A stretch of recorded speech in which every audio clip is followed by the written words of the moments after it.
काल माझा बड्डे होता, मग केक पण मीच बनवणार आणि कापणार पण मीच असं मी ठरवलं होतं. तेवढ्यात मैत्रिणीचा फोन आला घरी ये म्हणून. त्यांच्या घरी गेले तर काय बड्डेचा मस्तपैकी केक वगैरे आणून ठेवलेला होता. मग केक कट केला आणि त्यांनी केक कटिंग झाल्यानंतर हे सुंदरसं स्वामींचा फोटो मला गिफ्ट म्हणून दिला, त्याबद्दल थँक्यू. घरी आल्यावरती केक बेक झालेला होता. त्याच्यानंतर मी क्रीम फेटायला घेतली. आता मला याचं नॉलेज 0% आहे, पण माझा उत्साह मात्र 100% आहे बरं का. आता हे सगळं यूट्यूबच्या जीवावरच चाललं होतं.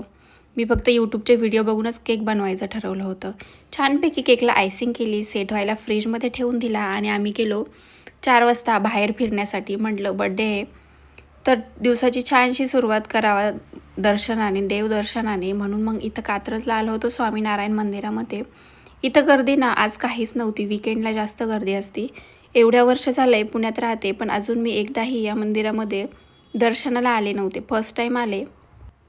पण मला हे मंदिर ना खूप जास्त आवडलं. इथलं वातावरण, शांतता खूप सुंदर होतं. आता ना मी नेहमी जेव्हा मला वेळ भेटेल तेव्हा येईल असं ठरवलं होतं. इथं लहान मुलांना पण खेळायला होतं. मग उत्कर्षने कार राईड घेतली तर इशू कशी मागे राहणार. दादाने केलं म्हटल्यावर मी पण करणारच. मग दोघांनी कार राईड केली. त्यानंतर ना रात्री उशीर झाला घरी यायला.